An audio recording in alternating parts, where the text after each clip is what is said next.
अस्सलामुअलैकुम, good morning. जागो लाहौर में आप सबको खुश आमदीद कहते हैं। एक और खूबसूरत सुबह के साथ मैं हूँ आपकी होस्ट मुनीबा आसिफ जनाब, इस उम्मीद और दुआ के साथ कि आप लोग जहाँ कहीं भी होंगे इस वक्त खैरियत से होंगे। 6 सितंबर यानी आज का दिन हमारी कौमी तारीख में निहायत ही अहम दिन है। ये वही दिन था जब आज से 65 साल कबल 1965 में हमारे अजली दुश्मन ने रात की तारीकी में लाहौर के रास्ते हमारी अर्ज़े मुक़द्दस पर हमला करके सोचा था कि 8 घंटों में उसकी फौज लाहौर पर कब्जा करके जिमखाने में फतह का जाम लुढ़ाएगी। लेकिन भारत ये नहीं जानता था कि उसने किस कौम को ललकारा था। हमारे फौजी जवान जिस जुर्रत के साथ अपने से 3 गुना बड़े दुश्मन के सामने सीना सफर हुए, भारत के लिए लाहौर फतह करना 8 घंटे तो क्या 17 दिनों तक मुमकिन नहीं हो सका था।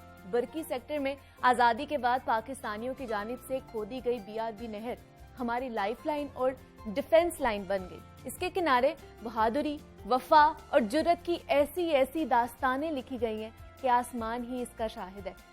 आज हम जंगे सितंबर के तमाम शहदा और उनके खानदानों के अलावा उस मुल्क की खातिर अपनी जान निछावर करने वाले हर शहीद को खिराजे तहसीन पेश करते हैं, क्योंकि उन्हीं शहदा की कुर्बानियों के सबब आज हम आजादी और सुख का सांस ले रहे हैं। यहाँ हमें उस वक्त के सदर फील्ड मार्शल अयूब खान की वो तकरीर नहीं भूलनी चाहिए जिसने पूरी कौम को दुश्मन के खिलाफ मुत्तहिद करने में अहम किरदार निभाया था। बढ़ते हैं अपने पहले टॉपिक की तरफ और आपको तारुफ करवाते चलते हैं अपने मेहमानों का। और हमारे साथ इस वक्त तशरीफ फरमा है शराजी साहब हैं, जिन्होंने मार्का लाहौर के हीरो और कौम के बहादुर सपूत मेजर राजा अजीज भट्टी शहीद का किरदार पीटीवी के मकबूल ड्रामा में निहायत ही खूबसूरती के साथ निभाया और पूरी कौम का दिल जीत लिया है।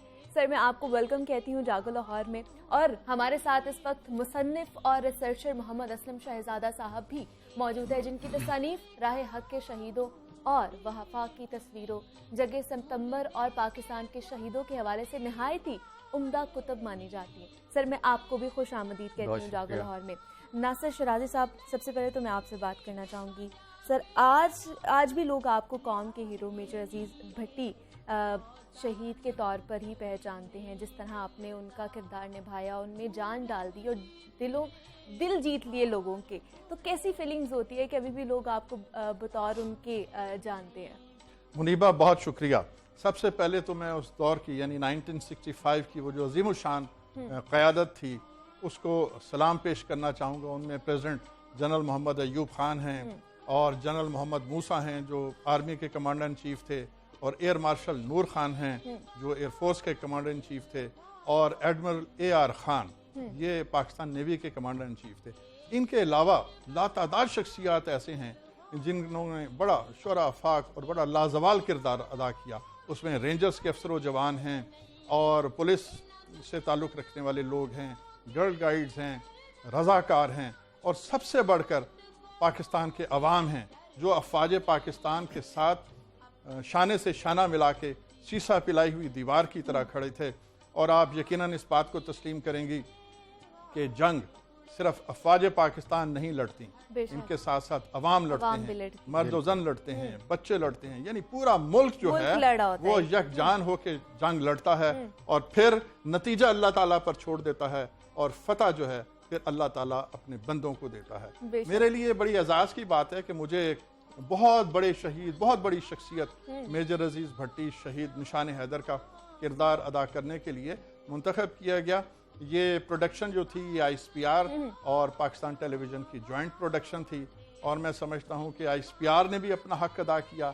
PTV की जो टीम थी उन्होंने भी बहुत मेहनत की, और नतीजा आपके सामने है कि ये किरदार जो है ये मेरी पहचान बन गया। बेशुमार लोग ऐसे हैं, बिलखुसूस नई जनरेशन, जिनको मेरा नाम नासिर शिराजी याद नहीं है, वो मुझे इसी हवाले से जानते हैं, इसी हवाले से पहचानते हैं। और मैं समझता हूँ ये पहचान जो है ये शहीद मेजर अजीज भट्टी के जो कुर्बानी है उसका ये एजाज़ है, उसकी वजह से ये एजाज़ है। वरना मैं समझता हूँ कि मेरी कोई हकीकत कोई वक़्त नहीं है। मेरा कंट्रीब्यूशन सिर्फ ये है कि मुझे जो बताया गया, जो सिखाया गया, मैंने कमिटमेंट के साथ उस किरदार को अदा किया। और शुक्र अल्हम्दुलिल्लाह कि मैं अपनी कोशिश में कामयाब कामयाब ठहरे। बिल्कुल है। मोहम्मद असलम शहजादा साहब मौजूद हैं। सर, आप मुझे बताइएगा, अपनी किताबों के बारे में बताइएगा। अगर इनके मौज़ूआत के बारे में पूछें आपसे, तो आपने सिर्फ फौजियों या शहदा को ही बतौर मौजू क्यों चुना आपने? असल में सबसे पहले तो बहुत बहुत शुक्रिया आपका, लाहौर चैनल का, आपकी पूरी टीम का, मुनीबा आपका। और जहाँ तक आपके सवाल का ताल्लुक़ है, तो मुझे असल में शुरू से ही इस तरह के जो लोग हैं, इस तरह की शख्सियात हैं जो बहादुर भी हों, गैरतमंद भी, और सबसे बड़ी बात कि मुहिब्बे वतन भी हों। और फिर जब हम मुहिब्बे वतन होने की बात करते हैं तो जज्बा हुब्बुल वतनी जो है उसका इख्तिताम यहाँ पे आके शहादत के मर्तबे पे आके ख़त्म हो जाता है। और हमारी पाक फ़ौज को ही ये एजाज़ जाता है कि इसके जो शहदा हैं उन्होंने, जैसे अभी ड्रामे के कुछ क्लिप्स भी देखे, नासिर शिराज़ी साहब भी मौजूद हैं, और मैं बहुत ही ज़्यादा मतलब इस बारे में जब सोचता हूँ कि इन्होंने जब ये किरदार किया और मैंने बतौर राइटर जब ये किताबें लिखी, और इन्हीं वजूहात की बिना पे जो मैंने आपसे जिनका तज़किरा किया, जिन खुसूसियात के हामिल जो भी शख्सियात हैं, और फिर यहाँ पे जो शहीद हैं, जो शहदा हैं, और फिर सबसे बड़ी बात कि अल्लाह ताला की ज़ात ने कुरान पाक में इनके बारे में कह दिया कि जो शहदा हैं, शहीद हैं, जो मेरे रास्ते में शहीद हो जाएं, जाने कुर्बान कर दें, उनको मुर्दा मत कहो, वो ज़िंदा हैं और तुम्हें उनकी ज़िंदगियों का शऊर नहीं। बिल्कुल। तो फिर इस तरह के जब बहादुर लोग जो हैं, जो वतन पे कुर्बान हो जाएं, अपनी जानें कुर्बान कर दें, तो इस तरह के लोगों के लिए मेरा ख्याल लिखना हम सब का फ़र्ज़ बनता है कि हम किसी न किसी तरह से इनको अप्रिशिएट करें, इनको ट्रिब्यूट पेश करें, वो किसी भी हवाले से अपनी अपनी बसात के मुताबिक। और मैंने भी ये काम इसी जज्बे के तहत, जज्बा हुब्बुल वतनी के तहत ही किया, और इन लोगों को ट्रिब्यूट पेश करने के लिए एक मिशन के तहत जो मैंने ये काम किया। और मैं समझता हूँ कि हमारे असल हीरो यही हैं। और किताबों की सूरत में जब हम काम करते हैं तो फिर आने वाली नस्लों को भी ये बताने के लिए, क्योंकि तारीख़ में ये चीज़ रकम हो जाती है, और आने वाली जो नस्लें हैं उन तक भी ये बात पहुंचती है कि जो हमारे असल हीरो वो कौन है, कौन है, और जिन्होंने वतन के लिए अपनी जानों का नजराना पेश किया।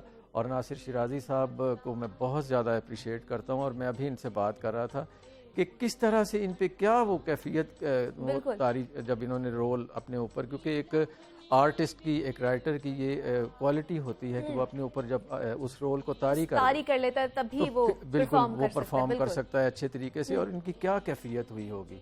और मेरा भी आप अंदाज़ा करें कि मैंने जब इनके बारे में खोज लगाया, और मेरी एक रिसर्च करनी पड़ी, बिल्कुल रिसर्च के हवाले से मैं आपको बताता चलूँ कि इनके लवाहकीन जो हैं, जितने भी शहदा जिनके बारे में मैंने लिखा, वैसे तो हज़ारों हैं, लेकिन जिन जिन के बारे में मैंने लिखा उनमें मेरी एक सिर्फ कंडीशन थी, मेरे जहन में एक ही चीज़ थी कि जिस शहीद का कोई लवाहकीन में से कोई फ़र्द मुझे मिलेगा, उनकी गाइडेंस, उनकी इंफॉर्मेशंस के बाद ही मैं ये सारा कुछ लिखूंगा, और ये सारा मैंने किया। फॉर एग्ज़ाम्पल हमारे जो पहले निशाने हैदर, कैप्टन सरवर शहीद 1948 1948 में उनकी शहादत हुई। पहले वो निशाने हैदर थे। तो 72 साल गुजरने के बाद उनके लवाहकीन को ढूंढना, यही सबसे बड़ी रिसर्च है। और ये मैंने आपको सबसे बड़ी मिसाल दी। बाकी इसके साथ साथ कुछ और निशाने हैदर हैं, मेजर शब्बीर शरीफ हैं, उनके हवाले से उनकी फैमिलीज़ के लोगों से मिल के फिर उसके बाद मैंने लिखा। फिर मेजर तुफ़ैल मोहम्मद, वो भी निशाने हैदर।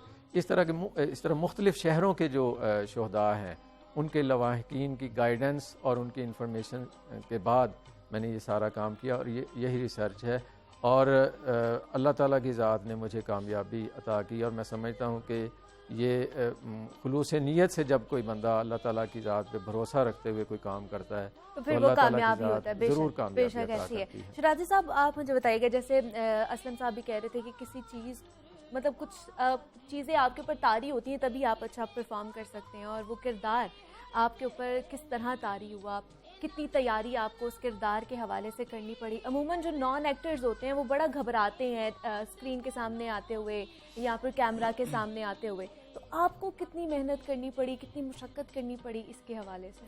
जी, आपने दुरुस्त कहा। देखिए, जब तक आप 100% कमिटमेंट के साथ कोई चीज़ जो है उसको आप नहीं लेते, तो आप वो हक अदा नहीं कर सकते जो उस कैरेक्टर की डिमांड होती है। तो मुझे भी ज़ाहिर है मेहनत करना पड़ी, लेकिन मैं हमेशा से कहता हूँ कि मैं एक अच्छा स्टूडेंट रहा हूँ थ्रू आउट माई लाइफ। अच्छा। तो जिन्होंने मुझे सिखाया, पढ़ाया, लिखाया, मैंने वो सीख के फिर उस तरह परफॉर्म करने की कोशिश की। मुझे ये एडवांटेज हासिल था कि मेजर अजीज़ भट्टी शहीद निशान हैदर मेरे चाचा के बहुत अच्छे दोस्त थे। अच्छा। दोनों ने फौज में इकट्ठे ज्वाइन किया, फर्स्ट PM में लॉन्ग कोर्स, फिर इकट्ठे कई बरस तक उन्होंने सर्व किया, कई कोर्सेज इकट्ठे किए। तो हमें मेजर अजीज़ भट्टी शहीद की फैमिली के साथ जो हमारा ताल्लुक है वो कई बरस पुराना है, मोर देन 50-60 ईयर्स। तो मुझे ये एजाज़ हासिल है कि मेजर साहब शहीद की वालदा से मेरी मुलाकात है, उनकी बेगम से है, उनके बच्चों से है, उनकी बेटी से है, बल्कि मेरी सिलेक्शन के लिए जो लोग थे उनमें मेजर साहब शहीद की बेगम भी थी। अच्छा। उनकी बेटी भी थी, उनके बेटे भी थे, और ISPR के जो अफसरान थे वो भी थे इसमें।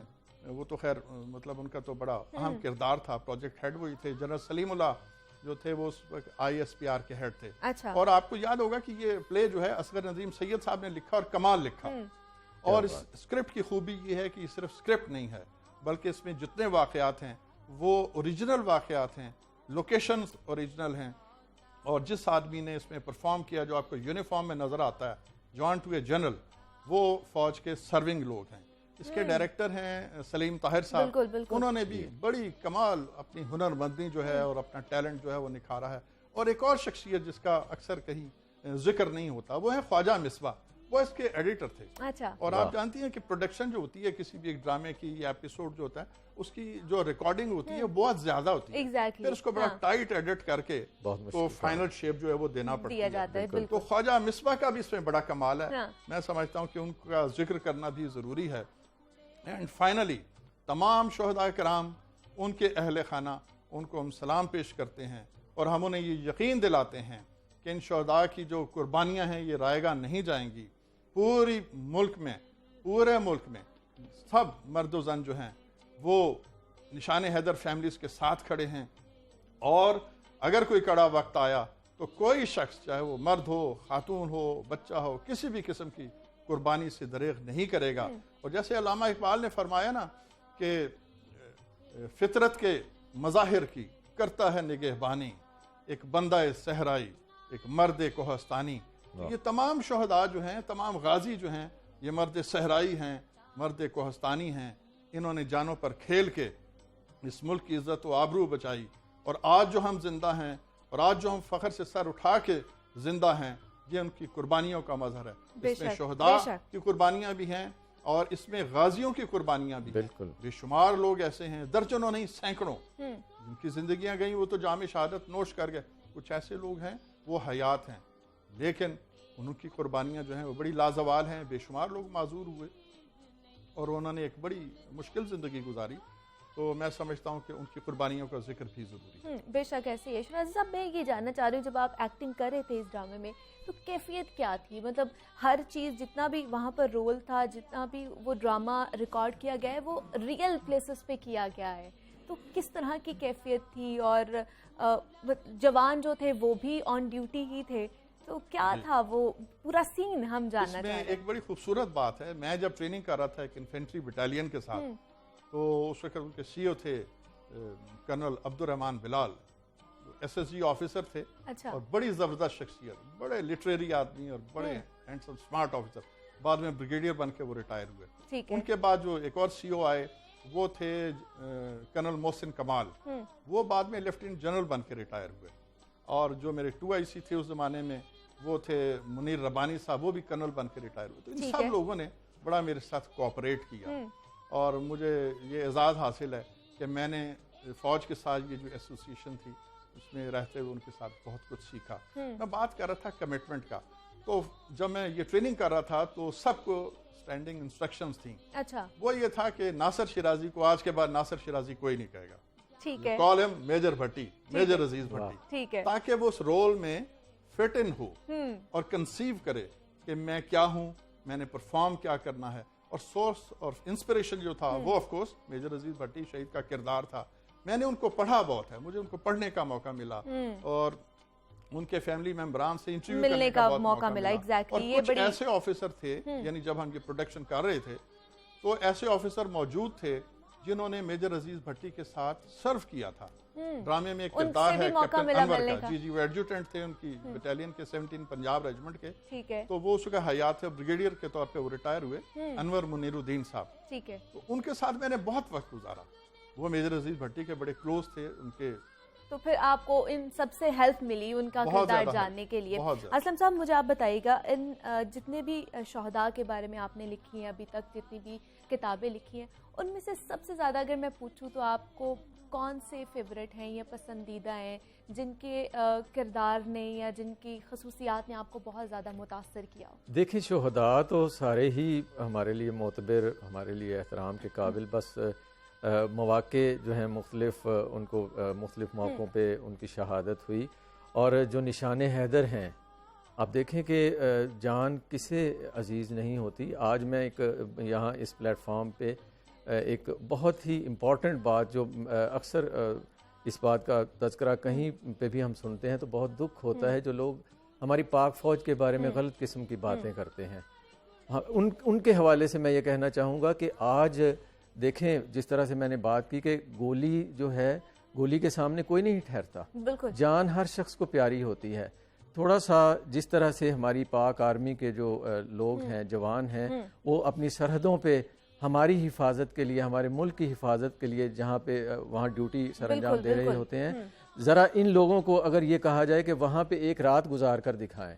आज हम उन्हीं की बदौलत जो हमारी हिफाजत करने के लिए वो बॉर्डर पे खड़े हुए हैं, ताकि हम यहाँ पर आज़ादी के साथ सुख का सांस ले सके। मोहम्मद असलम शहजादा साहब हमारे साथ मौजूद थे। सर, आपका बहुत शुक्रिया आपके वक्त का। और नासिर शराजी साहब हमारे साथ मौजूद थे। सर, आपका भी बहुत शुक्रिया कि आप यहाँ पर आए, आप दोनों यहाँ पर आए और आप लोगों ने वक्त दिया हमें। हाँ जी, मैं एक बस ये थोड़ा सा वक्त कम है सर, अगर जल्दी जल्दी मैं सिर्फ ये कहना चाहूँगा कि कुछ बहुत सारे मौज़ूआत नसर की सूरत में, शायरी की सूरत में, उनको बड़ा अप्रिशिएट किया जाता है गवर्नमेंट लेवल पे, सरकारी सतह पर, लेकिन इस तरह के मौज़ूआत को भी अप्रिशिएट करना चाहिए। बिल्कुल, मजीद भी आपसे बात करेंगे, लेकिन यहाँ वक्त एक छोटी सी ब्रेक का मिलते, इस ब्रेक के बाद।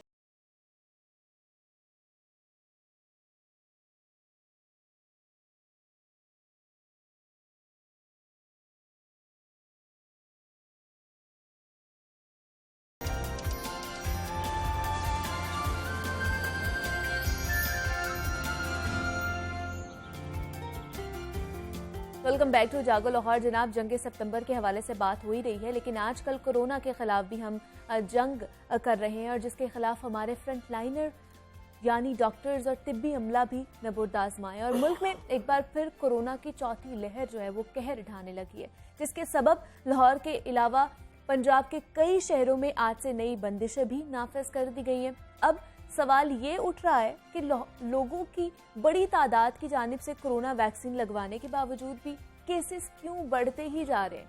क्या लोगों की इतनी तादाद वैक्सीनेशन नहीं करवा रही जितनों को करवानी चाहिए थी? और क्या लोग कोरोना SOPs पर अमल दरामद करने से गुरेजा हैं? क्या वो लापरवाही का सबूत दे रहे हैं? और क्या तालीमी इदारों और कुछ पब्लिक मकामात की बंदिश इस वबा के खिलाफ बंद बांध सकेगी या नहीं? इस हवाले से आज हमने बात करनी है। हमारे साथ मौजूद है प्रोफेसर डॉक्टर शाहिद मलिक है, पब्लिक हेल्थ एक्सपर्ट हैं। सर, मैं आपको खुश आमदीद कहती हूँ जागो लाहौर में। कैसे हैं आप? बहुत शुक्रिया, थैंक यू। सर, हम देख रहे हैं कि ये जो कोरोना का फैलाव है ये बढ़ता ही जा रहा है। ये जो चौथी लहर है ये बेकाबू होती जा रही, कहर ढा रही है। तो जिन स्कूलों को बंद किया जा रहा है, ये नई जो पाबंदियां लगाई जा रही है पंजाब गवर्नमेंट की तरफ से, तो आपको क्या लगता है ये जो पाबंदियां लगाने से इसका फैलाव रुक सकता है? इसको हम कम कर सकते हैं? देखिए, आपके दो क्वेश्चन अभी आपने कहा कि ये चौथी नहीं, ये पांचवी वेव है इसमें। अच्छा, ठीक है। हम इस वक्त 5th वेव में जा रहे हैं पाकिस्तान के अंदर, और 5th वेव के साथ मैं एज ए एक्सपर्ट अभी बता रहा हूँ कि शायद 6th भी आ जाए। ठीक है, मतलब चौथी खत्म हो चुकी है, जी जी, 5th स्टार्ट हो चुकी है। एप्सिलॉन चल रहा है ना। अच्छा, एप्सिलॉन के बाद शायद लैम्डा भी आ जाए। Okay, it's a dangerous situation. खतरे की घंटी है जो बज चुकी है। देखिए, दो सूरतें हैं। अभी आपने कहा कि ये जो बंदिश, दुनिया के अंदर दो कवानीन है जो कुदरत ने बनाए हुए हैं, जो वो है रिवार्ड और पनिशमेंट। आप रिवार्ड के साथ बंदे को ठीक करते हैं या पनिशमेंट के साथ ठीक करते हैं? यही कौम है। आप देखें, आपने जब हेलमेट के ऊपर इन्होंने अमल नहीं किया, हेलमेट अपनी सिक्योरिटी थी ना। बिल्कुल। जिस वक्त वो 100 रुपया 500 रुपया जुर्माना शुरू हुआ तो वो काम, अब मैं आपको एक ऑब्जर्वेशन बताता हूँ आपको, हेलमेट पहनना शुरू हो गया। मेरे घर के अंदर कुछ काम करने वाले मुलाजिम आते हैं, मैं उनको कह के रह गया अच्छा। कि खुदा के लिए वैक्सीनेशन कराओ, बल्कि मैंने उन्हें यह कहा कि फलां जगह पे चले जाओ। गवर्नमेंट ने तो इंतजाम ही करना है ना। बिल्कुल ऐसे उन्होंने तो, गवर्नमेंट ने तो अपने गुर्बत के अंदर भी आउटलेट खोल दिए। हाँ जी। मांग पीन के दुनिया के अंदर से उन्होंने वैक्सीन भी इकट्ठी कर दी। अब लगवाना तो मैंने खुद है ना। मैंने उन्हें कहा यहाँ के खुदा के लिए वैक्सीन लगवा जाके, उन्होंने नहीं लगवाई। अच्छा। कल अब शोर पड़ा हुआ था मेरे कि सर मुझे बताएं मैंने कहाँ जाना है। ठीक है। खवातीन थी। ठीक है। मैंने कहा, मैंने अपनी बेगम से पूछा ये अब क्या मसला बन गया इनको, इनकी जल्दी क्यों पै गई है इन्होंने। उन्होंने कहा सिम बंद होने लगी है। सिर्फ सिम बंद होने के डर से वो लोग उसके ये वैक्सीनेशन सिम लगवा बंद होने लगी है। अच्छा। और लोअर मुलाजम जिनकी तनख्वाह बंद होगी अब वो लगवाने के लिए लाइनों में लगेंगे। अब बिल्कुल ऐसे ही है। वैक्सीन के आउटलेट खुले थे और लोगों के अंदर इतनी अफवाहें। मुझे एक दोस्त पढ़ा लिखा बंदा मुझे टेलीफोन करके वो डॉक्टर साहब मुझे गाइड करे कि मुझे वैक्सीन लगवानी चाहिए कि नहीं। अच्छा। मैं कहा यार आपने मुझे फोन किया है, मैंने अगर लगवा ली है, मैं कहा मैंने तो लगवा ली है, तो मैं कहा आगे मैं तुमसे बहस नहीं कर सकता। तो बाद में आपको बताऊं कि असल में इस कौम का मसला जाहलियत रवैये है। हमारा एक गरीब मुल्क है, हमारा एक कमजोर सोशल हेल्थ डिलीवरी सिस्टम है। मैं अभी चंद दिन हुए हमारी एक पीएमए की मीटिंग थी। अच्छा। लाहौर के कमिश्नर के पास, कैप्टन उस्मान के पास हम बैठे हुए थे, हमारे कुछ मसाइल थे। तो वो मुझे बड़ी खुशी हुई कि ही इज अ प्रिवेंटिव आदमी है, उसको पता है सारी चीजों का। वो यही रो रहे थे। कहता जी आप लोग प्रोफेशनल आगे हैं तो लोगों को गाइड करें। मैंने उन्हें कहा कि मैं कहा सर हम तो पिछले 2 साल से यही काम कर रहे हैं। बिल्कुल ऐसे ही है। अब तो मुझे ये लगता है कि मेरा आपके साथ मेरा काफी पुराना प्रोग्राम है, बिल्कुल 20 से हम शुरू हुए आपके हाँ साथ। तो अब तो लगता है कि ये लोग नहीं हम दुश्मन हैं इनके। बिल्कुल। मुझे यूं फील होता है कि या मैं गलत प्रीच कर रहा हूं। देखे ना, ये अभी आप बाहर चले जाए, मार्केटों के अंदर रश इस तरह है कि जिस तरह ये कल क़यामत आ जानी है, आज शॉपिंग करनी है। मैं 2 दिन ग्रोसरी लेट करके ईज के ऊपर ले सकता हूं, भूखा नहीं को मरता। ऐसी ऐसी शॉपिंग हो रही है कि जूतों की दुकानों के अंदर लाइनें लगी हुई है। ऐसे ही है। अनारकली में चले जाए तो वो कौन की दुकान के ऊपर लाइन लगी हुई है, कौन है कोई जरूरत इस वक्त। और रवैये गलत है। साइंस के अंदर एक चीज चलती है बिहेवियर चेंज कम्युनिकेशन। डार्विन ने कहा था, डार्विन एक साइंटिस्ट था, उसने आपने पढ़ा होगा सर्वाइवल ऑफ द फिटेस्ट। उससे पहले वो 2-3 चीजें और कहता है सोसाइटी के अंदर ना स्ट्रॉन्गेस्ट जिंदा रह सकता है, अच्छा, ना इंटेलिजेंट जिंदा रह सकता है। जिंदा रहेगा जो चेंज के साथ अडॉप्टेबल करेगा, जो तब्दीली के साथ चलेगा। लेकिन हमारे लोग तब्दीली के यहाँ साथ नहीं चल तब्दीली रहे। ये कोरोना को नहीं मान रहे अभी तक। माइंडसेट अभी भी चेंज नहीं हो रहा। मतलब बहुत से पढ़े लिखे लोग भी हैं जिनको मैं जानती हूँ, वो भी ये कहते हैं कि हम लोग नहीं लगवाएंगे, हम शायद 2 साल मर जाएंगे 2 साल बाद। और अभी भी वो मिथ्स पर जो है वो जिंदा है। इसी तरह अब देखें ये 2 साल वाला, हाँ जी, ये देखें सोशल मीडिया की जहां कुछ पॉजिटिविटी है, मैं यूट्यूब के ऊपर दुनिया का नॉलेज देख सकता हूँ। ये मेरा मोबाइल है, दुनिया का। वो कहता है जो गूगल के पास नहीं है वो कहीं नहीं है। बिल्कुल, जो गूगल के पास नहीं है वो इल्म एग्जिस्ट नहीं करता। ये अब सही चल रही है। इसी के ऊपर मैसेज चल रहे हैं, जो मैसेज मुझे भी आया एक ग्रुप की तरफ से। अच्छा, उन्होंने ये लिखा होता है 2 साल बाद मरने वाला मसला, ये मसला। और एक तकरीर भी बीच में लगी हुई थी जिसके अंदर वैक्सीनेशन के गलत वो रेफरेंस दे रहा था कि ये इम्यूनिटी है, ये है तो ये होगा, इसका लगवाने का ये फायदा नहीं है, ये फायदा नहीं है। मुझे सिर्फ उस पढ़े लिखे दोस्त ने नीचे लिखा कि डॉक्टर साहब कमेंट प्लीज।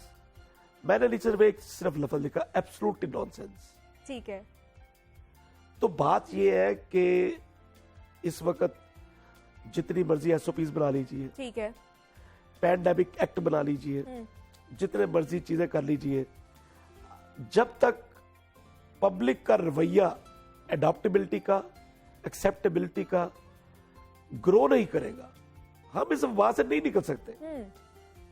अब इस वक्त देखें मैं आपको ऑन ग्राउंड बता रहा हूँ। बिल्कुल बिल्कुल ऐसे तमाम लाहौर के अस्पताल चौक हो चुके हैं, बेड फिर नहीं मिल रहे। ऐसे ही है केसेस में दिन ब दिन जो है वो इजाफा और होता जा रहा है, और उतने केसेस मेरे ख्याल से फर्स्ट सेकंड या थर्ड वेव में नहीं इसमें आए ज्यादा जितने है। इसमें आ रहे हैं। मैं मेडिकली आपको बताऊं, we are passing through epsilon, ठीक ये है। एप्सिलॉन चल रहा है अभी। अच्छा, तो सर एप्सिलॉन की अगर बात की जाए, डेल्टा भी है और एप्सिलॉन भी है, दोनों दोनों के चल साथ रहे हैं, इकट्ठे केसेस चल चल रहे हैं, तो इनमें से खतरनाक कौन सा है जो मैं ज्यादा आप- तेजी से फैल मैं रहा है? आपको बताता हूँ कि पहला असूल है, अच्छा। चीजों को असूलों को परखना चाहिए ना।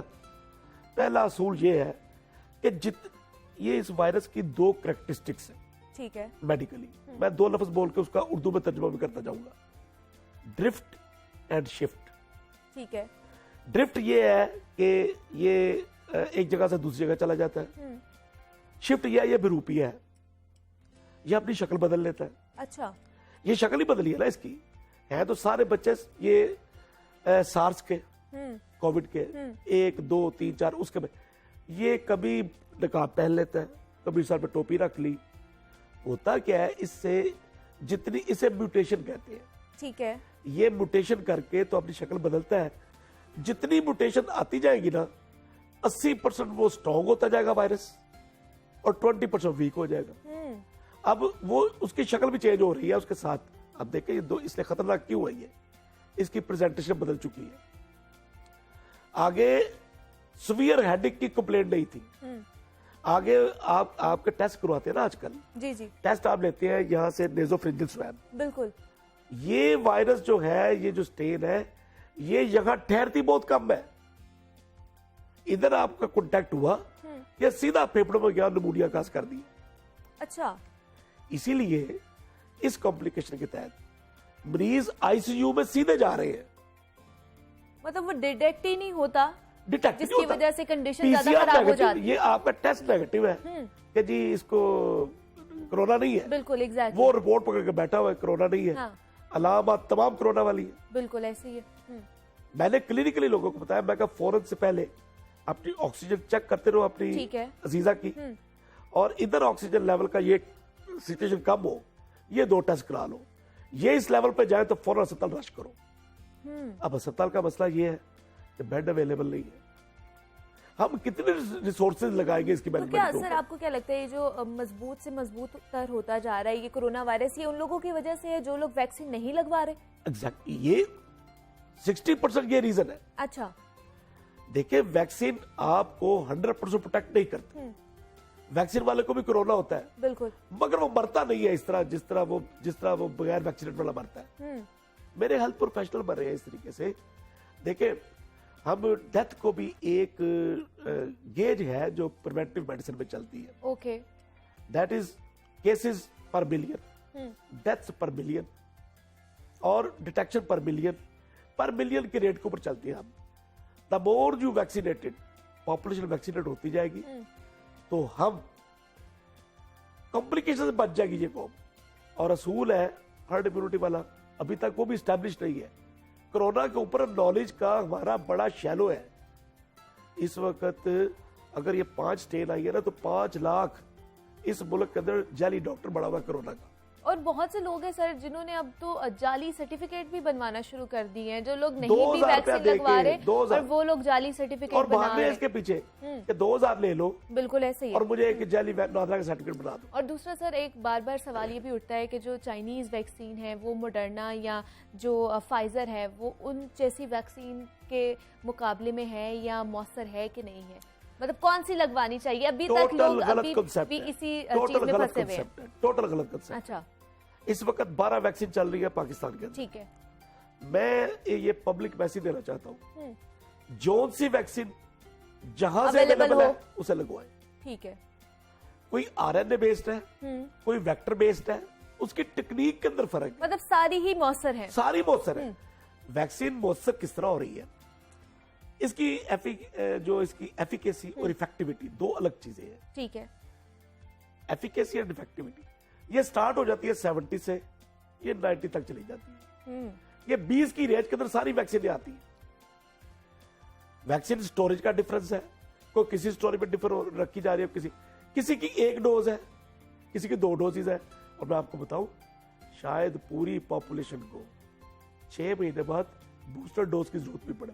अच्छा, बूस्टर डोज इसलिए जरूरत पड़ेगी कि रवैया गलत है। अभी तो मेरे ख्याल से जो डॉक्टर्स हैं और हेल्थलाइन वर्कर्स हैं उनको बूस्टर शॉट्स लगेंगे वो बेचारे फंसते जा रहे हैं ना, क्योंकि केसेस बहुत वार्डों के ज्यादा आते जा अंदर, रहे वार्डों हैं। के अंदर अगर 15 डॉक्टर है, हाँ, डॉक्टर एक स्पेशल बंदा होता है, एक स्पेसिफिक नॉलेज वाला बंदा है।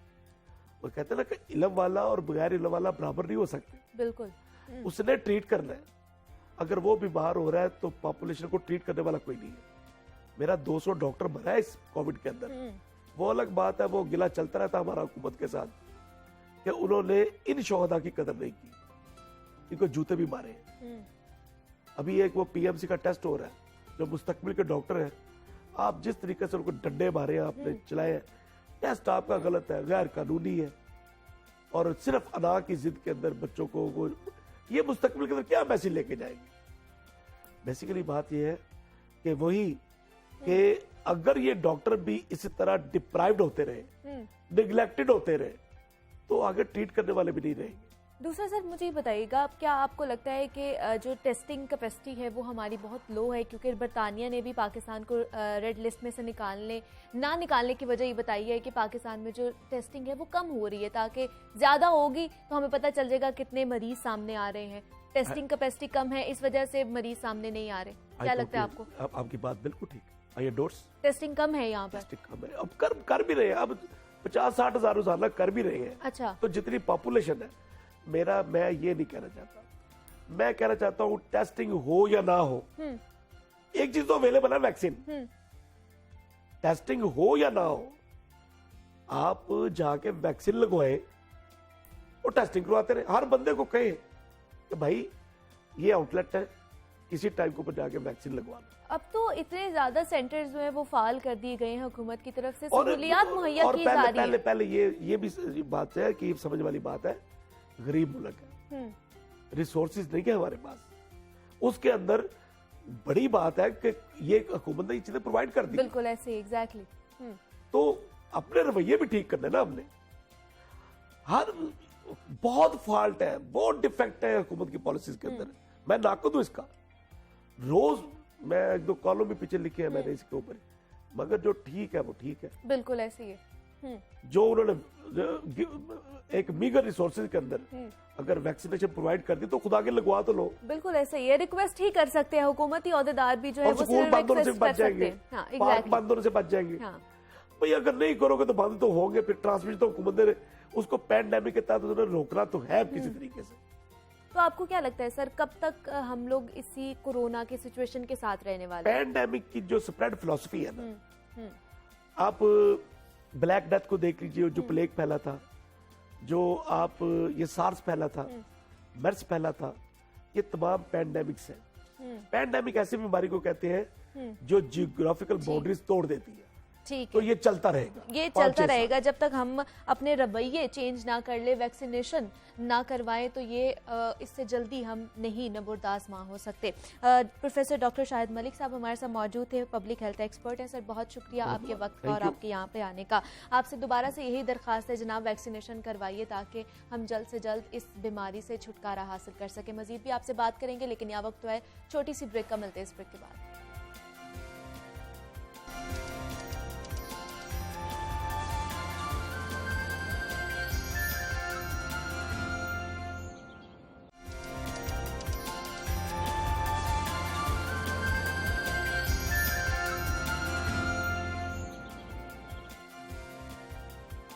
वेलकम बैक टू जागो लाहौर। आज हम 6 सितंबर के मौके पर कौम के शहदा को खराज तहसीन पेश कर रहे हैं। तो जनाब, अपनों के जाने का दुख क्या होता है ये जाने वाले का ख़ानदान ही जानता है।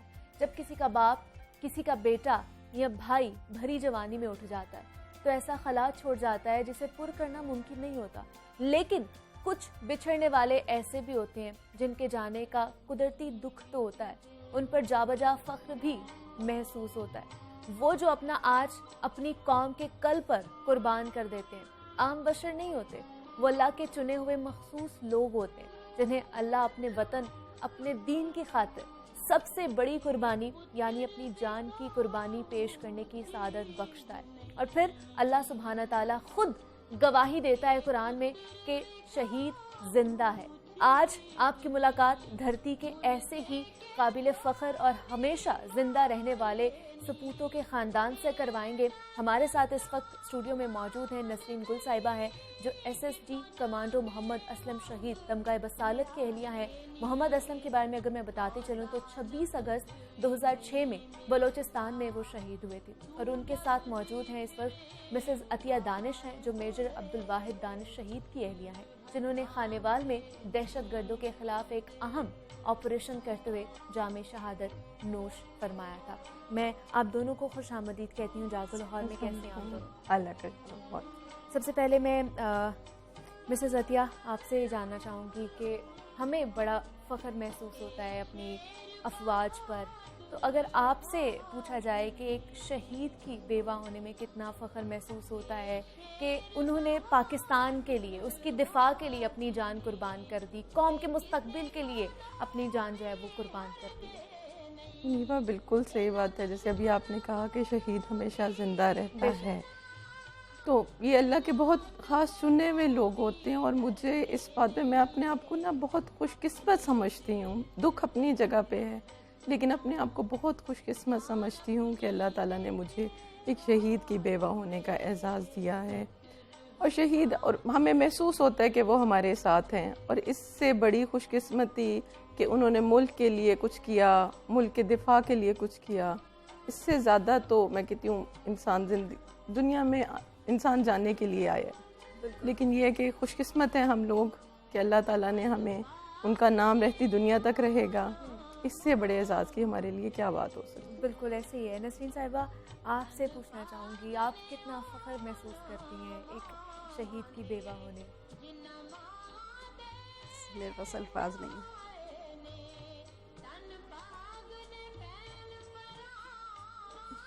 अगर मैं पूछूं तो मुल्क के लिए जान कुर्बान करने वाले आम लोग नहीं होते, जैसे मैं बता भी रही थी। अल्लाह पाक ने उन्हें चूज़ किया हुआ होता है कि ये अपनी जान कुर्बान करेगा अपने मुल्क के लिए, दीन के लिए, कौम के लिए।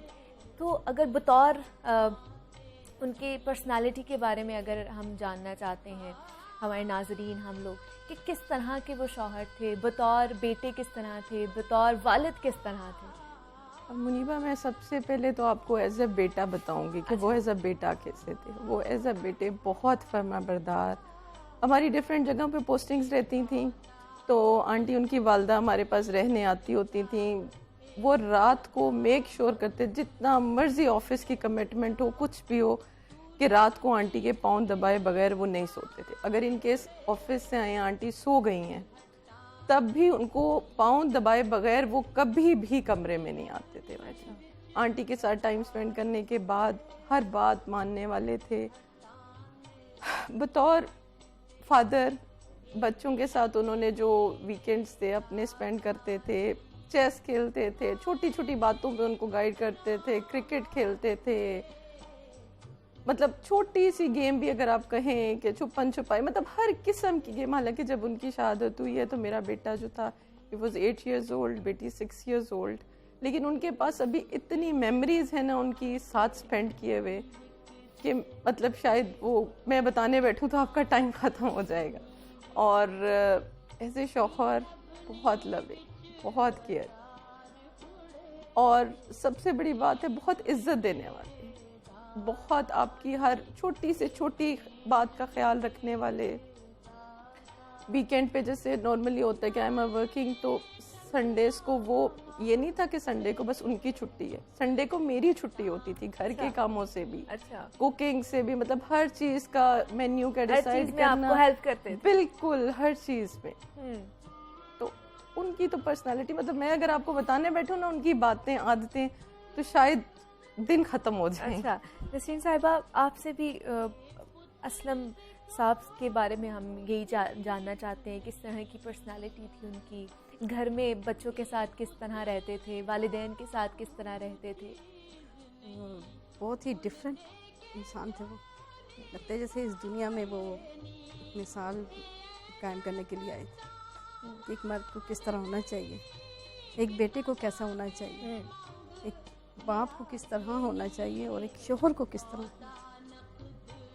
उन्होंने बेटा होने का हक अदा किया, माँ बाप के साथ जब तक वो आर्मी में नहीं गए तो फुल टाइम स्पेंड किया उनके साथ, और जब आर्मी में चले गए टाइम बहुत कम मिला उन्हें वालिदैन के साथ, लेकिन जो भी मिला बहुत, मतलब है कि आज भी मैं उनके लिए उनके वालिदैन के मुँह से बहुत अच्छे अल्फाज सुनती, और मुझे बड़ी खुशी होती है कि मैं उनकी वाइफ हूँ, और मेरे बच्चे फ़ख्र महसूस करते हैं कि वो असलम शहीद के बच्चे हैं, क्योंकि उन्होंने अपने बच्चों को एज अ बच्चा नहीं डील किया, एज अ फ्रेंड डील किया, और बहुत छोटी सी उम्र में बड़ा टाइम उन्होंने कम स्पेंड किया।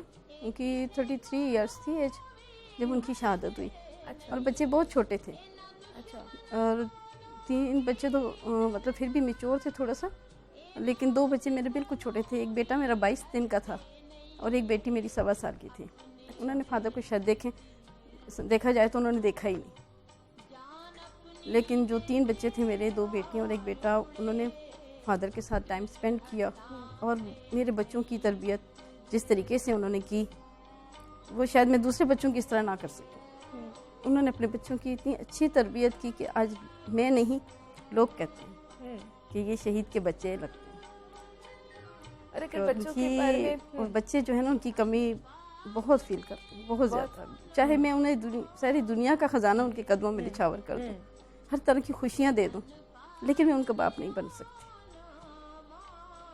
बिल्कुल ऐसे ही। और अगर बच्चों के बारे में अगर मैं आपसे पूछूं तो बच्चे इस चीज़ में आगे उनकी ये चीज़ लेके जाना चाहते हैं, फौज में जाना जी चाहते हैं। बिल्कुल बिल्कुल, मेरा उनका बड़ा भी जज्बा बेटा। वैसे ही आपको नजर आता है और जैसे... उनके चाल चलन, उठने बैठना ही, वो एक बना बनाया कमांडो है मेरा बेटा। अच्छा।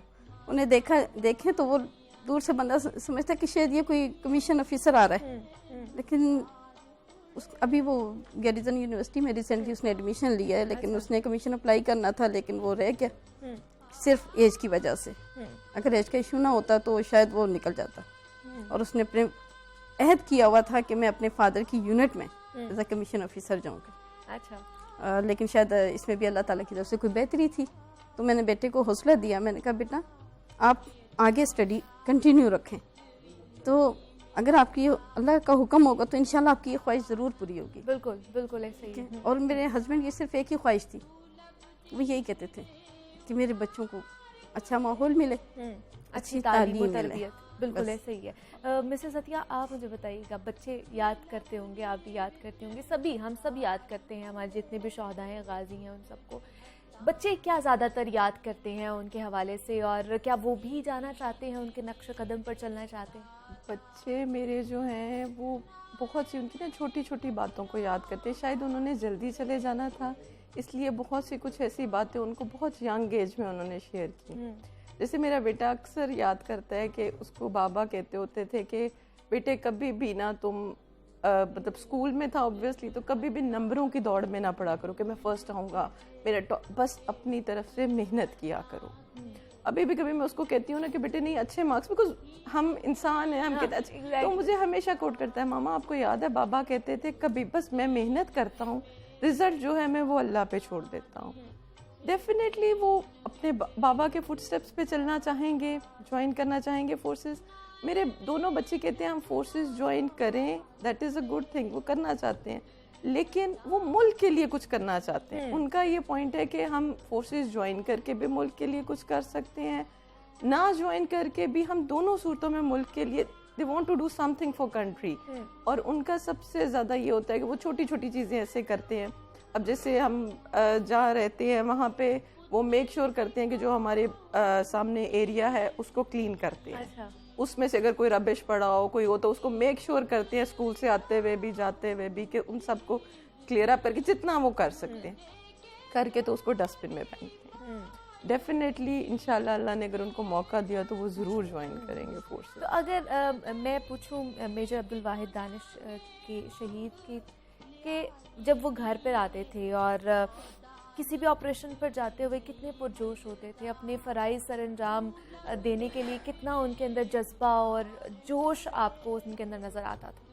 नीबा, जब वो किसी भी ऑपरेशन पे जाते थे ना, तो छोटी छोटी बातें, जैसे ये ना ATM कार्ड है, ये है, ये रख लो, ये कर लो।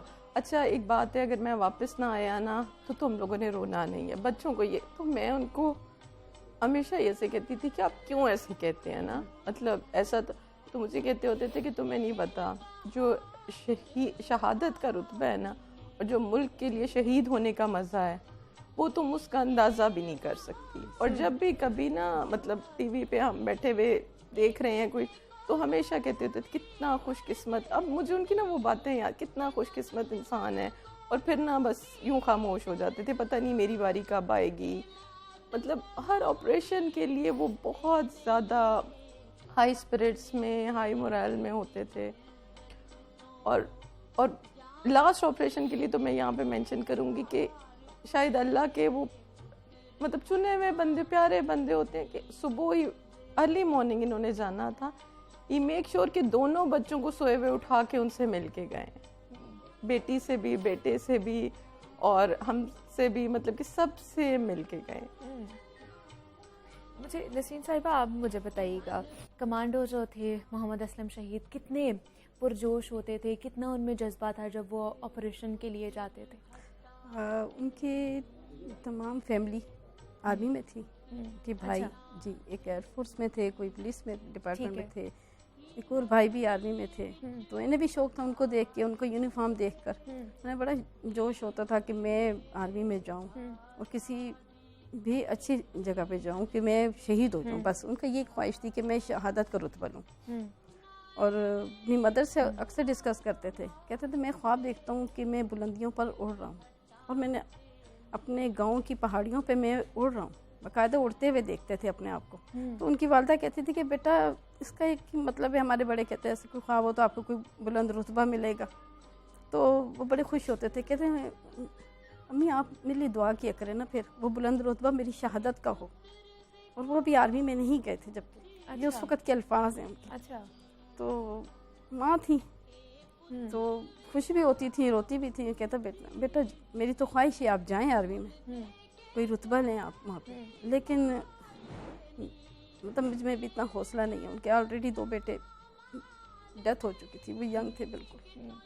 तो आपको नसरीन साहिबा याद है आखिरी मुलाकात ऑपरेशन पर जाने से पहले, क्या वो आपको नसीहत करके गए, कुछ अल्फाज इस तरह के बोल कर गए? नसीहतें तो वो शुरू से ही करते थे, और कहते थे कि अक्सर हम शोधा प्रोग्राम देखते थे, तो उसमें शहीद की वाइफ जो है वो अवार्ड हासिल कर रही हैं, उनका तमगा वसूल कर रही हैं। तो मैं इतनी मैच्योर नहीं थी, बहुत कम एज थी मेरी, मैं रोने लग जाती थी। अच्छा। तो वो कहते थे अब रोती हो, एक कमांडो की बीवी हो के आप रोती हैं, मुझे बड़ा दुख है कि आप इस तरह होती। मेरी तो ये ख्वाहिश है कि मेरी बीवी इतनी बहादुर हो, इतनी ब्रेव हो कि वो एक दिन इस जगह पे खड़ी हो और मेरा अवार्ड वसूल करे। अवार्ड वसूल करती हूँ। और वो वक्त आया। अच्छा। मैंने उनका तमगा वसालत वसूल करने जब मैं गई, मुझे उनके वो अल्फाज याद हैं आज भी। जब मैं वो तमगा वसूल कर रही थी तो मुझे यूं लगा जैसे वो मेरे सामने खड़े हो, मुस्कुरा रहे हैं। और मैंने बड़े खुशी से, बड़े फ़ख्र के साथ मैंने वो अवार्ड वसूल किया। और मैंने कहा शायद वो घड़ी थी, उन्होंने सच्चे दिल से वो दुआ की थी और अल्लाह पाक ने वो कबूल फरमाई। बिल्कुल बिल्कुल। मिसेस अतिया, अगर आपसे मैं पूछूं तो आपकी क्या कैफियत थी लास्ट जब मुलाकात हुई आपकी उनके साथ, और जब तमगा वसूल करने गई आप उनका, तब क्या आपकी फीलिंग्स थी? लास्ट जब वो गए ऑपरेशन के लिए, लास्ट ऑपरेशन तो मैंने आपको पहले बताया, अर्ली मॉर्निंग ही मेक श्योर के बच्चे उठे हैं। अच्छा। और उन्होंने हमारे साथ ब्रेकफास्ट किया। बल्कि ऑपरेशन के लिए जब वो गए हैं तो हम सब उसके बाद बच्चों से मिले हैं। आयशा मेरी जो बेटी है, उसने उनको ना पैट किया ऐसे करके, तो मुझे कहते हैं देखो मेरा अब आज दिन शुरू हो गया है ना। तो बस ऐसे ही हंसते मुस्कुराते घर से निकले हैं। हम भी अपने वर्किंग थे, सब बच्चे स्कूल में। वापस हम आए तो हमारे लिए लंच मेस से बना हुआ पड़ा हुआ था। तो मैंने इनको कॉल किया, मैंने कहा खैरियत कहते हैं, मैंने कहा तुम लोग रेस्ट कर लो, थक जाते हो रूटीन में स्कूल से आकर ना, तो इसलिए मैंने लंच मेस से आज ऑर्डर कर दिया था। और उसके बाद कोई 5:30 के करीब इन्होंने मुझे मैसेज किया है कि प्रे फॉर माई सक्सेस, अल्लाह हाफिज़ ना, इनका लास्ट मैसेज है। तो मैंने पढ़ा है और देन 5:55 पे इनको बुलेट लगती है। और जब इनका हम लेने गए, उसकी फीलिंग्स एक्सप्लेन करना मुनीबा बहुत डिफ़िकल्ट है। जब आप एक साइड पे दिल में ये बहुत इत्मीनान था, खुशी थी, आंखों में आंसू थे और दिल में ये इत्मीनान था कि चलो दानिश की जो एक दिली ख्वाहिश थी वो पूरी हो गई है, उनको शहादत का एक रुतबा मिला है। और आंखों में आंसू तो थे, मैं झूठ नहीं बोलूँगी, आंखों में आंसू थे, लेकिन ये कि अल्लाह का शुक्र अदा किया था कि चले अल्लाह ताला ने उनकी दिली ख्वाहिश पूरी की। जिस चीज़ के लिए उसने आर्मी को ज्वाइन किया था उन्होंने, वो उनकी ख्वाहिश पूरी हुई। तो मिसेस अतिया कहते हैं कि फ़ौज एक पूरी फैमिली की तरह होती है वहाँ पर भी, तो उनकी शहादत के बाद जो फ़ौज थी उन्होंने कितनी आपकी हिम्मत बंधाई, कितना आपको हौसला दिया? पता है फ़ौज आपका ना एक घर होती है जिसको कहते हैं ना, आपका अगर मैं अपने लिए कहूँ तो फ़ौज आपका मेका है। ऐसे ही कि आपके हर खुशी में, हर गम में, हर छोटी से छोटी खुशी में भी ये शामिल होते हैं, गम में भी शामिल होते हैं।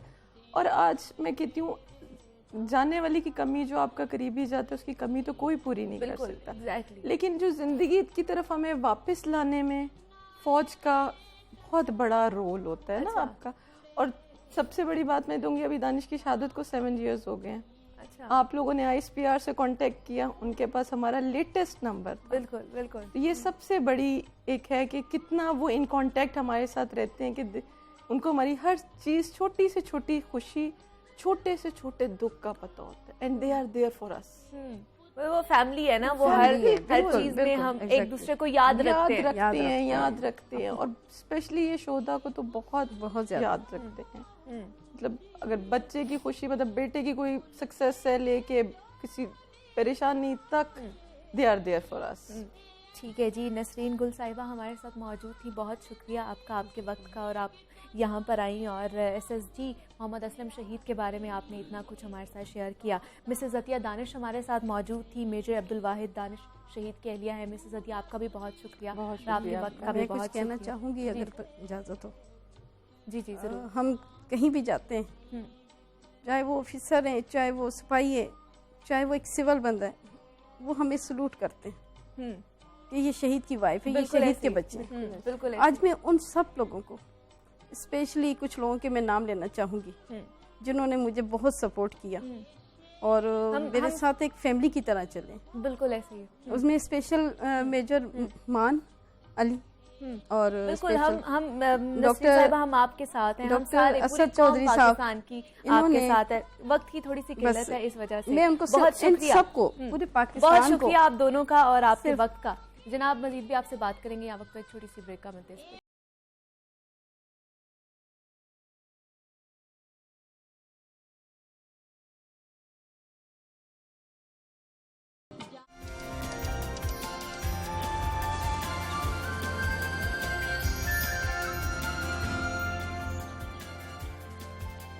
वेलकम बैक टू जागो लाहौर। जनाब अब कुछ बात कर लेते हैं फिट रहने के हवाले से। तो फिटनेस के लिए एक्सरसाइज करना, यहाँ पर योगा करना बहुत ही ज़्यादा ज़रूरी है। और आजकल जिसकी वजह से, जिस बेली फैट की वजह से लोग बहुत ज़्यादा परेशान हैं कि इसको हम किस तरह कम कर सकते हैं, तो आज सुलाफ नकवी हमें बताएंगी कि exercise to lose belly fat. तो फिर उन्हीं की तरफ चलते हैं और देखते हैं कि वो आज हमें कौन से टिप्स देने वाली हैं। जी सुलाफ, ओवर टू यू। जी मुनीबा, आज हम बात करने वाले हैं exercises to lose belly fat.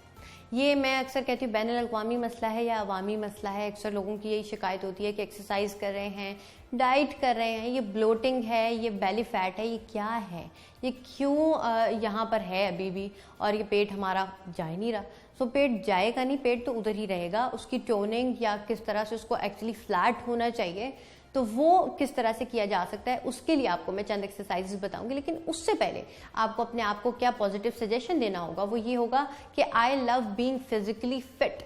Because अक्सर हम अपने आप को नेगेटिव सजेशन दे रहे होते हैं। जब भी हम फिटनेस गोल की तरफ जा रहे होते हैं तो फौरन से अपने आप को मिरर में देख के या स्केल पर देखकर हम कहते हैं कि ये तो मोटिवेशन नहीं आ रही, मुझे लग रहा है शायद जिस तरह से मुझे होना चाहिए था ये वैसे तो नहीं है। तो आपने कंसिस्टेंसी से चलते रहना है, आपको रिजल्ट मिलना शुरू हो जाएगा। और एक चीज़ जो इसमें अहम होगी, ज़रूरी नहीं कि जब भी बेली फैट की बात हो रही हो तो आप टारगेटेड एक्सरसाइजेज ज़्यादा करने लग जाएं।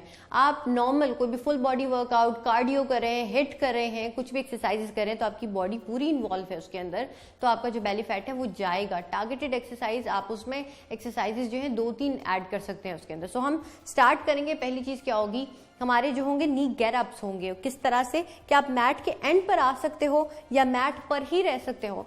हमने उसके अंदर क्या किया कि आप सबसे पहले इसको यहाँ से स्टार्ट करेंगे कि आप फ्लोर पर हो, फ्लोर पर रहने के बाद आपने अपनी एक जो लेग है उसको इस तरह से उठाना है और उसके बाद उसकी मदद से आपने उठाना है इस तरीके से। अब यही चीज़ आप दोहरा सकते हैं, स्विच कर सकते हैं लेग्स को, दोबारा आप उसी पोजीशन में गए और आराम से आप चाहें तो आप दीवार का सहारा ले सकते हैं या कोई चेयर आप अपनी साइड पर रख सकते हैं और उसके बाद वापस आप इसी पोजीशन में आ गए। अगर आप इसको इंटेंस बनाना चाहते हैं तो जैसे आप वापस आ रहे हैं आप स्क्वाट में रहेंगे, स्क्वाट में रहने के बाद आप उठेंगे, आप फील करेंगे कि इससे ज़रा ये थोड़ा सा ज़्यादा इंटेंस हो गया।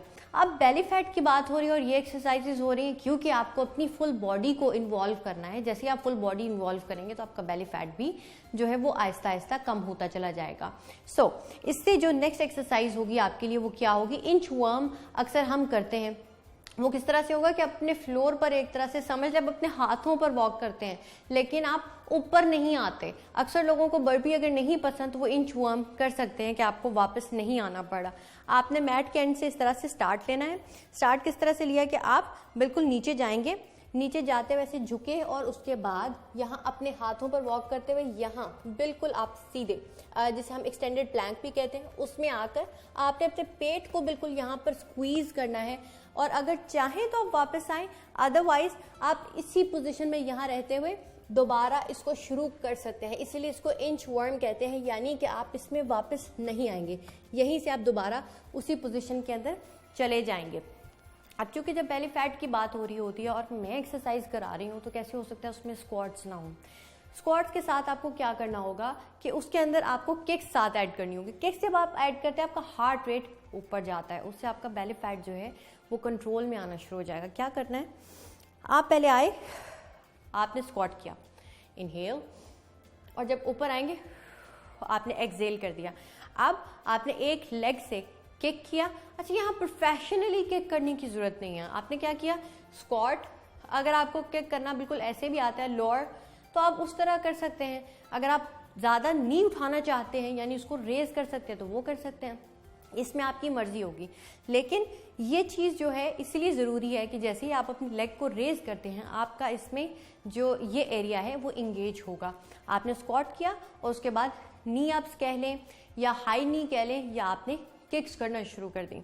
साथ ही जब हम फ्लोर पर आते हैं तो बर्ड डॉग एक एक्सरसाइज है जो बड़ी इफेक्टिव होती है इसके लिए। वैसे तो ये फुल बॉडी वर्कआउट में भी बहुत वर्क करती है लेकिन हम बेली फैट की भी बात करें तो उसके लिए भी बहुत इफेक्टिव होगी। आपने क्या करना है, आप फ्लोर पर आए और आराम से आपने अपना बैलेंस ढूंढा। मैं बैलेंस की बात इसलिए करती हूँ कि आपने एक्सरसाइज में रिस्क नहीं लेना। यहाँ पर आपने अपना ऑपोजिट हाथ और ऑपोजिट लेग को रेज करना होता है। अगर आपसे ये चीज़ नहीं हो रही यानी कि आपको प्रैक्टिस में रहना है शुरू में, तो आपने इसको यहाँ पर एक्सटेंड करना शुरू किया, पहले प्रैक्टिस की और उसके बाद अपना हाथ यहाँ पर आपने रेज कर लिया। रेज करने के बाद इस पोजीशन में कुछ देर होल्ड किया।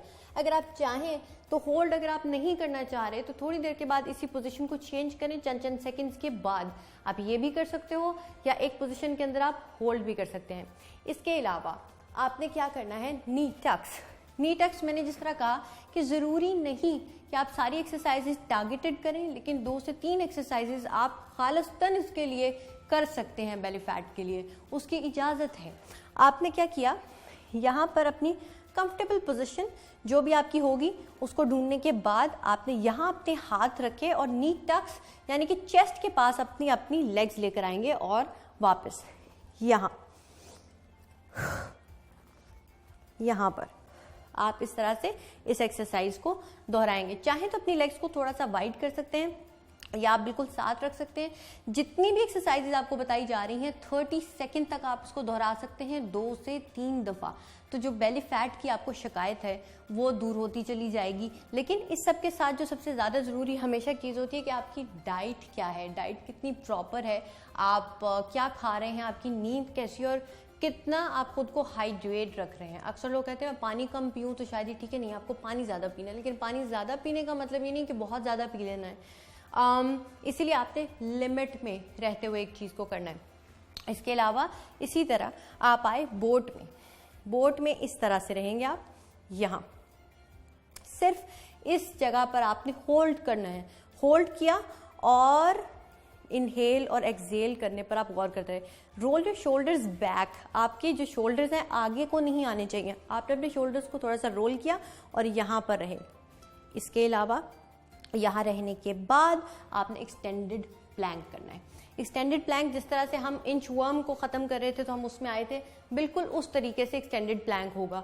एक्सटेंडेड प्लैंक में आने के लिए आपने क्या किया, पोजीशन लेंगे पहले अपनी, यानी कि आप अपना बैलेंस ढूंढेंगे और आराम से आप अपनी पहले नीज पर हैं। जैसे आपको लगे कि आप कंफर्टेबल पोजीशन में हो, आपने अपनी नीज को रेज किया इस तरह से और पेट को, यानी कि वो एरिया जो है आपका एब्डोमेन रीजन, उसको आपने स्क्वीज करके रखना है। इस तरह से आप उसमें रहेंगे।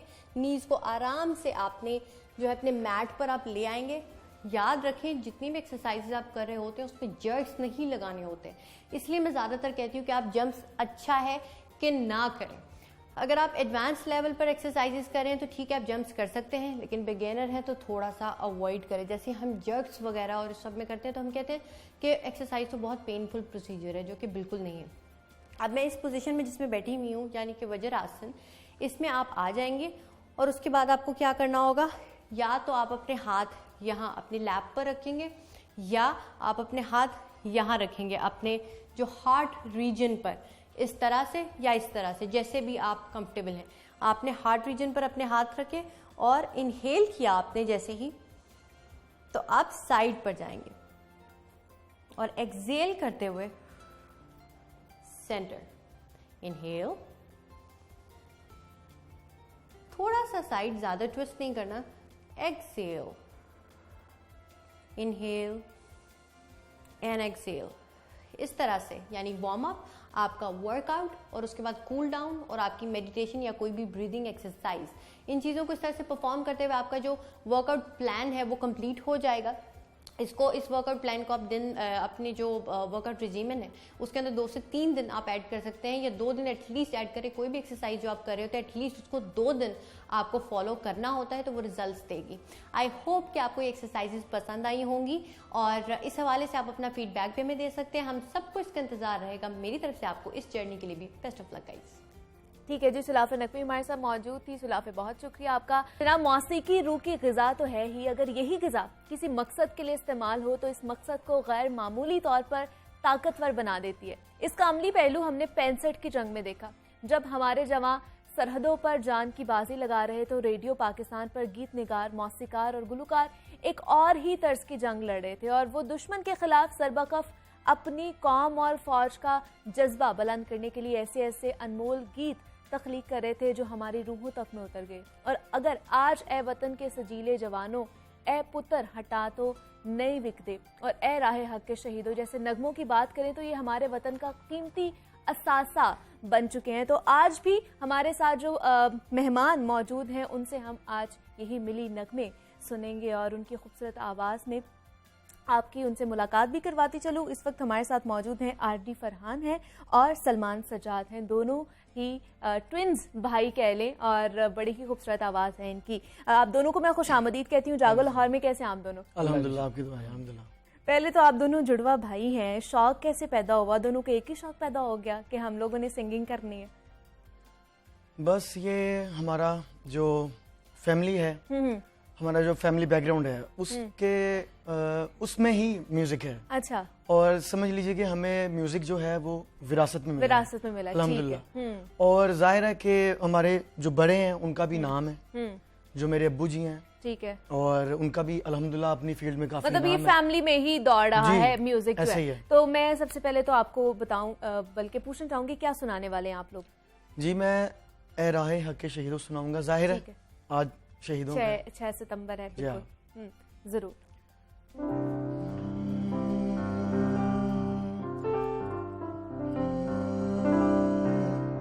ऐ राहे हक के शहीदों, ऐ राहे हक के शहीदों, वफा की तस्वीरों,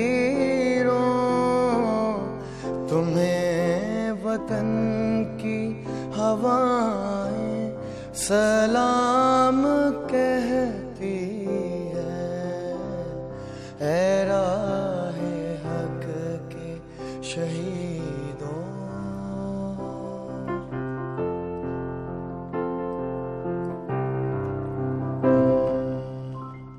चले जो के शहादत का जाम पी कर तुम, रसूल पाक ने बाहों में ले लिया होगा।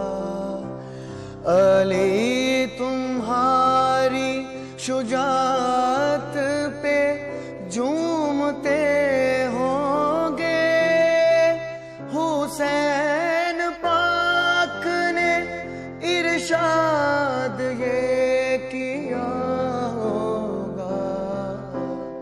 तुम्हें खुदा की रज़ाएं सलाम कहती है, ऐ राहे हक के शहीदों।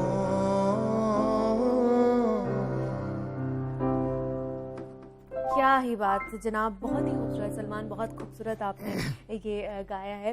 और आगे अगर बात करें तो क्या इसमें आगे क्या फ्यूचर आपको नज़र आ रहा है, क्या साइड, किस साइड पर जाना चाह रहे हैं? म्यूजिक में ही आगे जाना चाह रहा हूँ। अच्छा। मैं और मेरा भाई दोनों एक साथ, क्योंकि बेसिक जो हम दोनों भाई हैं, हम ट्विंस के साथ साथ पाइसेस ट्विंस हैं। अच्छा। या जो हमारा जिस चीज पे हम वर्क कर रहे हैं उसका नाम हमने पाइसेस ट्विंस रखा हुआ है। ठीक है। तो उसी पे हमें है कि हम आगे जाके इसी तरह हम एक दूसरे के साथ मिलकर जॉइन वन यूनिट होके हम काम करें, और कोशिश भी यही है कि आगे अल्लाह ताला बेहतर करने वाले हैं इंशाल्लाह। बिल्कुल ऐसे ही है, और हमारी भी बेस्ट विशेस आप दोनों के साथ ही हैं। एंड पे फरहान आपसे भी एक सुनेंगे नगमा, या जो आप भी सुनाना चाहें आज के दिन की मुनासबत से आपसे सुनेंगे। सबसे पहले मैं अपने जो देखने वाले हैं उनको अल्लाह हाफ़िज़ बोल दूँ। उम्मीद करती हूँ कि आज का जो हम लोगों ने डिज़ाइन किया था 6 सितंबर के हवाले से प्रोग्राम, वो आपको पसंद आया होगा, बहुत इन्फॉर्मेटिव भी आपके लिए रहा होगा, और जो शहदा की फैमिली से आपको मिलवाया है वो भी आपको पता चला होगा किस तरह वो अपने शहीदों को याद कर रहे हैं। और हम भी अपने शहदा को याद कर रहे हैं, क्योंकि उनकी वजह से ही आज हम जिंदा भी हैं और इस खुले आसमान के तले सांस भी ले रहे हैं। मुझे आपने इजाज़त देनी है, जाते जाते फरहान से एक और नगमा सुन लेते हैं आज की मुनासबत से। अपना बहुत सारा ख्याल रखिएगा। अल्लाह हाफ़िज़। Farhan, over to you.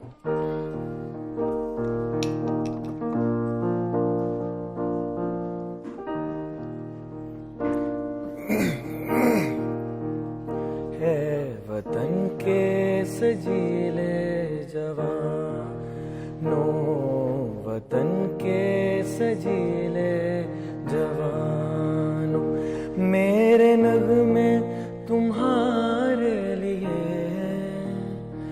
मेरे नगमे तुम्हारे लिए है वतन के सजीले जवानों।